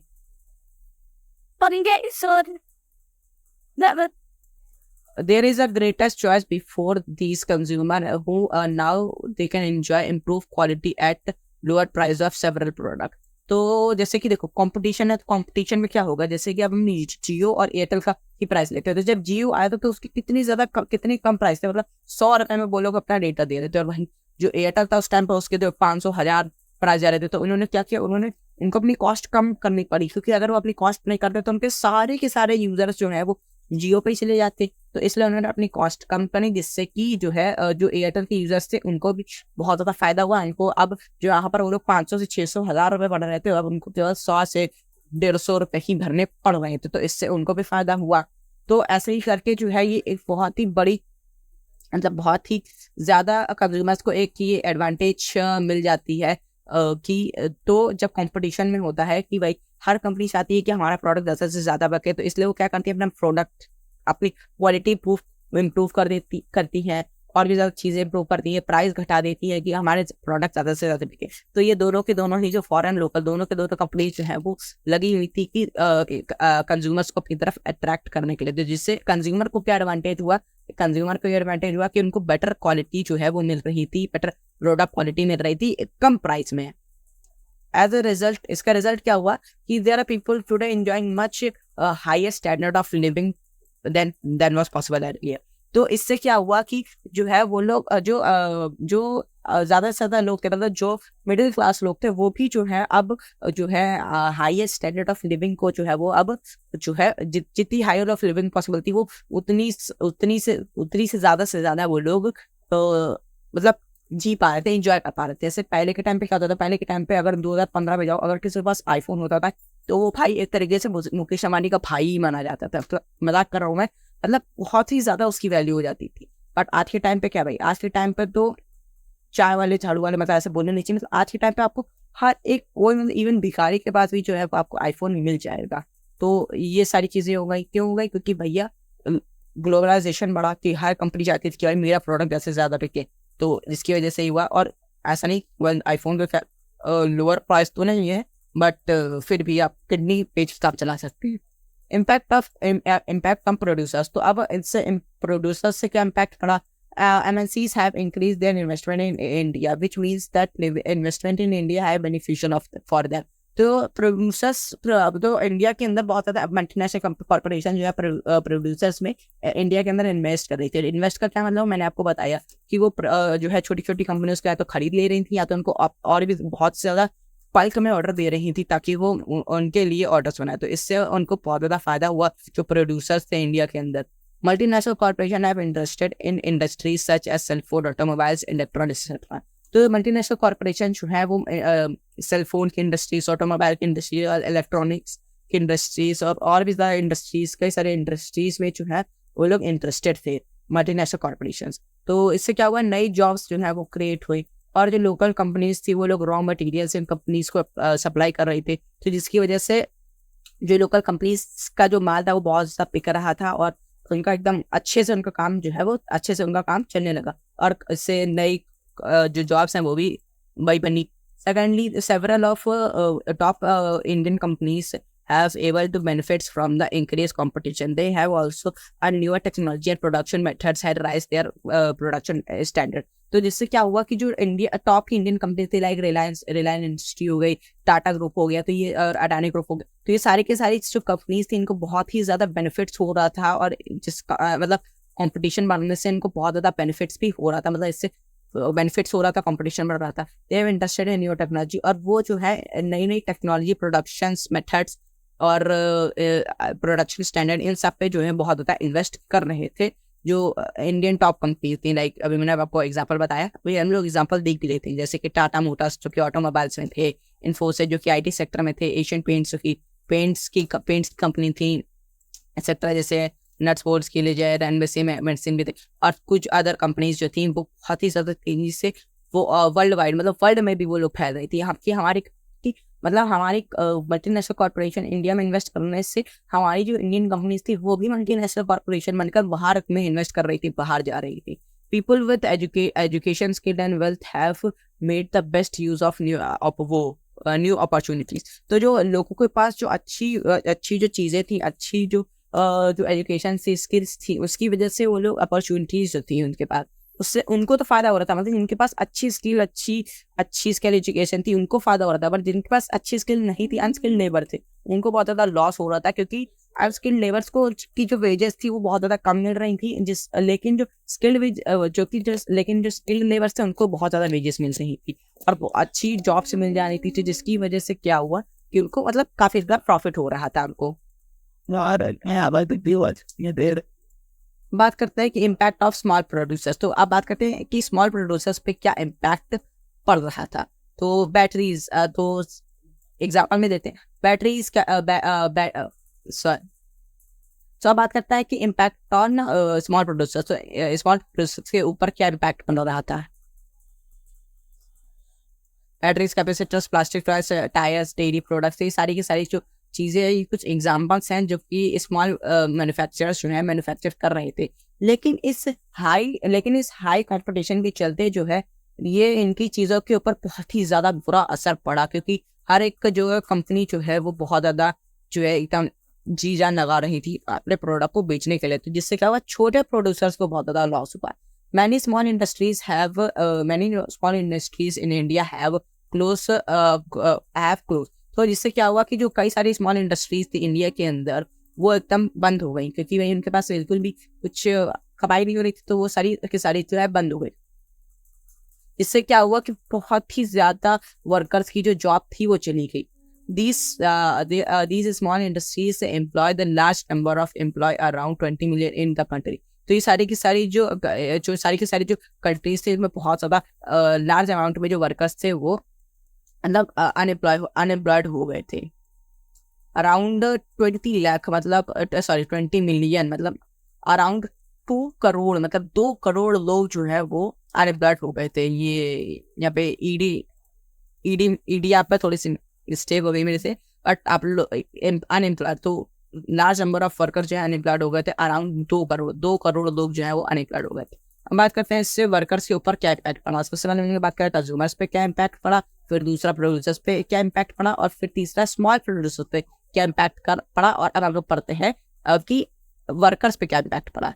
तो वर्कर्स जो है वो बहुत ज़्यादा कंपटीशन जो है वो फेस कर रहे थे। Most employers these days refers to employ workers fixed rate. This is the workers are no longer such. मतलब कि जो वर्कर्स थे वो अब बहुत ज़्यादा कंपटीशन बढ़ रहा था, जिसकी वजह से क्या हुआ, वर्कर्स जो है फिक्सिबिलिटी का सामना कर रहे थे। मतलब क्या कि उनके पास जॉब सिक्योरिटी नहीं थी। जॉब सिक्योरिटी मतलब कभी भी उनको अगर वो कोई काम ढंग से नहीं करते थे तो उनको तुरंत जो है वो जॉब से बाहर निकाल दिया जाता था। तो ये चीज़ बहुत होने लगी, इसका बहुत ज़्यादा डर होने लगा, इससे वर्कर्स से फेस कर रहे थे। Workers also have put very strong working hours and work night shift as an regular basis. तो वो जो है वो तो वो वर्कर्स जो है वो उनका कोई फिक्स्ड वर्किंग टाइम नहीं होता था, और उनको एकदम गधे की तरह जो घसीटा जा रहा था। एकदम 10 12 13 15 घंटे 20 घंटे तक उनको वो लोग काम कर रहे थे। इवन नाइट शिफ्ट भी वो लोग कर रहे थे रेगुलर बेसिस में। जब सीजन जैसे हर एक सीजन में था ना, जैसे गर्मियों की सीजन में ये चीज़ पीक पे आ गई, तो उस टाइप पे जो वर्कर्स का नाइट शिफ्ट भी कर रहे थे, दिन शिफ्ट भी, नाइट शिफ्ट, आफ्टरनून शिफ्ट, हर एक शिफ्ट कर रहे थे, कोर शिफ्ट, सारी चीज़ कर रहे थे। 20 15 घंटे वो लोग काम कर रहे थे। लेकिन तब भी जो उनको वेजेस थी वो बहुत ज़्यादा कम मिल रही थी। इसका मैं बता रहा हूँ अनस्किल्ड लेबर्स का, लाइक जो मजदूर होते हैं तो उनको, तो इससे जो एजुकेटेड स्किल्ड वर्कर्स थे उनको तो फायदा हो रहा था, बट जो अनस्किल्ड लेबर थे लाइक दीज, तो उनको इससे बहुत ज़्यादा घाटा हो रहा था। पहला तो उनको जॉब सिक्योरिटी नहीं थी, दूसरा उनके पास कोई फिक्सिंग वर्किंग आवर्स नहीं थे, उनको तब भी इतना काम करने के बाद भी जो बहुत ज़्यादा कम पैसे मिल रहे थे, और उनको ओवरनाइट करने को भी जो है बहुत ज़्यादा फोर्स किया जा रहा था। जिससे जो सॉरी मतलब ओवरनाइट फोर्स करने के लिए नहीं फोर्स किया जा रहा था, मतलब उनको जो है रात में भी जो है आप जो उनका मतलब उनको अपने टाइम से ज़्यादा काम करना पड़ रहा था, ताकि वो अपनी जो ताकि जो उनकी नीड्स है उसको वो सेटिस्फाई कर सके। लाइक जो उनकी जो उनको चाहिए होता है जीने के लिए, फूड, पानी, मतलब फूड और कपड़े, सारी चीज़ों को सेटिस्फाई करने के लिए उनको और भी ज़्यादा काम करना पड़ रहा था, मतलब ओवर टाइम काम करना पड़ रहा था। हम बात करते हैं हमारे नेक्स्ट टॉपिक के बारे में, जो कि हमारा आखिरी लास्ट टॉपिक होने वाला है, the struggle for the fair globalisation. तो जो पीपल्स थे जो कि एजुकेशन थे और स्किल्स थे, उनके पास तो इन बहुत ज़्यादा अच्छी अपॉर्चुनिटीज़ थी ये सब चीज़ें करने की। लेकिन वहीं दूसरी तरफ जो पीपल जो अनस्किल्ड थे उनको बहुत ज़्यादा मतलब इनके साथ ही सारे बेनिफिट्स जो है वो शेयर नहीं हो रहे थे, क्योंकि वो लेबर्स थे। तो उन्होंने आगे पढ़ा कि वो लोग एक्स्ट्रा आवर्स काम कर रहे थे, उनको कम पैसे में मिल रहे थे। तो ये सब हुआ। Fair globalisation would create opportunities for all and also ensure that the benefits of globalisation are shared better. तो जो फेयर ग्लोबलाइजेशन है तो वो ये कहता है कि लोगों के लिए, हर एक के लिए सेम अपॉर्चुनिटीज जो है वो बनो, ताकि जो है लोग जो है वो अपने बेनिफिट्स हैं वो अच्छे से जी सके, मतलब अपनी जो लाइफ स्टाइल है उनको और अच्छा कर सके। इवन मजदूर को भी अच्छी सी लाइफ स्टाइल मिलनी चाहिए, ताकि वो अच्छे से जी सके, अच्छे से अपने अपने जो फैमिली उसको चला सके, अपने रन कर सके। How to make globalisation more fair. तो ग्लोबलाइजेशन को और भी ज़्यादा फेयर, और भी ज़्यादा अच्छा कैसे करे, तो ये एक हम लोग पढ़ते हैं। The government can play a major role in marketing this possible. तो अगर जो गवर्नमेंट है वो बहुत ज़्यादा बड़ा रोल प्ले करती है ग्लोबलाइजेशन को फेयर बनाने के लिए। Its policies must protect the interest not of only rich peoples and the powerful people, but all the peoples of the country। मतलब कि केवल रिच और पावरफुल लोगों को ही नहीं, जो कंट्री के जो आम जनता है उसको भी मतलब और उसको भी जो है उनको और भी ज़्यादा फेयर बनाने के लिए, उनकी लाइफस्टाइल को और ज़्यादा बेटर करने के लिए जो अपनी स्कीम्स और पॉलिसीज़ को और भी ज़्यादा ला सकती है, अपनी पॉलिसीज़ को प्रोटेक्ट कर सकती है, मतलब स्ट्रॉन्ग कर सकती है। Possible steps that the government has take. तो कौन कौन से पॉसिबल स्टेप्स थे जो कि गवर्नमेंट ने लिए थे। तो गवर्नमेंट ने ये इंश्योर किया था कि जो लेबर लॉस हैं वो जो प्रॉपरली इम्प्लीमेंट है, और वर्कर्स सही से, मतलब इनको सही से लेबर लॉ जो है उनको मिल रहा है कि नहीं, मतलब लेबर लॉ मतलब उनको सही से काम मिल रहा है कि नहीं, पर उनके ऊपर कोई जुल्म तो नहीं हो रहा है, मतलब जैसे कि उनके ऊपर एक्स्ट्रा वर्किंग आवर तो नहीं थोपे जा रहे हैं, फिर ऐसी चीज़ें। ये सारी चीज़ें सही से, ये सारे लेबर लॉ सही से इम्प्लीमेंट हो रहे हैं कि नहीं, और ये सारी चीज़ें को बेनिफिट्स कर रही है कि नहीं। It can support small producers to improve their performance till the times they become strong enough to compete। तो इससे जो क्या होता है कि जो स्मॉल प्रोड्यूसर्स थे उनको ये परफॉर्मेंस को बढ़ाने के लिए बहुत ज़्यादा टाइम मिल रहा था, और वो जो है इतना ज़्यादा स्ट्रांग हो रहे थे कि वो अब मल्टीनेशनल कॉरपोरेशंस और बड़े बड़े प्रोड्यूसर्स से भी जो है वो लोग compete कर सके। If necessary, the government can take trade and investment barriers। और अगर गवर्नमेंट को लगे कुछ साथ ही जो है वो भाई मतलब पानी सबसे ऊपर ही जा चुका है, तो अगर गवर्नमेंट को लगे तो वो ट्रेड बैरियर्स और इन्वेस्टमेंट बैरियर्स का भी इस्तेमाल कर सकती है। If it can negotiate at the world WTO for fairing. तो वो जो है WTO को नेगोशिएट करके जो है फेयर यूज को नेगोशिएट करके जो है ट्रेड बैरियर वो इन्वेस्टमेंट का भी इस्तेमाल कर सकती है। They can also align with other developing countries with similar interest to fight against the dominance of developed countries of the WTO। मतलब कि और भी ज़्यादा डेवलपिंग कंट्रीज जो है एक साथ अलाइन हो गए, एक साथ मिलकर जो है वो, और उन डेवलपिंग कंट्री जहाँ पर ये सारी चीज़ें जो है सेम हो रही हैं, उन डेवलपिंग कंट्रीज के साथ मिलकर जो है वो WTO से बात कर सके कि इन सारी चीज़ों के बारे में डेवलप्ड कंट्रीज से, कि आप तो ने ऐसा क्यों कर रखा है, आप भी अपने फॉरेन इन्वेस्टमेंट को, ये सब को बैरियर्स को हटाइए, और आप हमारे इन्वेस्ट करिए, फिर ये सारी चीज़ें ऐसे करके मतलब बात कर सके, ताकि जो ज़्यादती हो रही है तो ये ना हो। People can play important roles in the struggles for fair globalisation. तो इसके ऊपर जो लोग हैं, मतलब कि जो जनता है वो भी बहुत ही ज़्यादा मेजर रोल प्ले करती है ये इंश्योर करने के लिए। Massive campaigns and representations by people's organization have influenced important decisions relating to trade and investment at the WTO। बहुत बड़े बड़े कैंपेन्स और रिप्रेजेंटेशंस जो हैं वो लोगों के द्वारा ऑर्गेनाइज करे जा सकते हैं, और इन्फ्लुएंस उसको बहुत ज़्यादा इंपॉर्टेंट डिसीजंस जो हैं वो लिए जा सकते हैं, ताकि WTO के सामने कि ताकि जो ग्लोबलाइजेशन है वो फेयर हो सके। जैसे आपने जो लॉकडाउन में देखा होगा कि लोग जो है चाइनीज़ माल को बहुत ज़्यादा अपोज कर रहे थे, तो ये सारी चीज़ें जो हैं वो लोग पीपल्स ही तो करेंगे ना, लोग भी तो करेंगे, ताकि बड़े पैमाने पे जो है चाइनीज़ प्रोडक्ट को बाय किया जा सके। बस यहाँ पर हमारा जो चैप्टर होता है वो खत्म, और हम लोगों ने पूरा का पूरा globalisation and the Indian economy पूरा का पूरा जो चैप्टर वो फिनिश कर लिया है। तो अब आप मेरे को कमेंट सेक्शन में कमेंट करके बताना कि आपको चैप्टर कैसा लगा, ये वीडियो कैसी लगी, और आपको कौन से न्यू चैप्टर्स पे वीडियो चाहिए। और चैनल को सब्सक्राइब कर देना, लाइक कर देना, और इस वीडियो को शेयर कर देना अपने उन दोस्तों के साथ जिनको बहुत ज़्यादा मुश्किल हो रही है SST पढ़ने में। और कोई भी हर सब्जेक्ट में अभी आने वाले टाइम में हर एक सब्जेक्ट जो है वो लेके आने वाला हूँ, और हर एक सब्जेक्ट के ऊपर वीडियो बनाऊंगा। और आप मुझे कमेंट पे भी बताना कि आपको और किस चैप्टर पे वीडियो चाहिए, तो उसके पे वीडियो पे मैं बहुत जल्द लेके आऊँगा।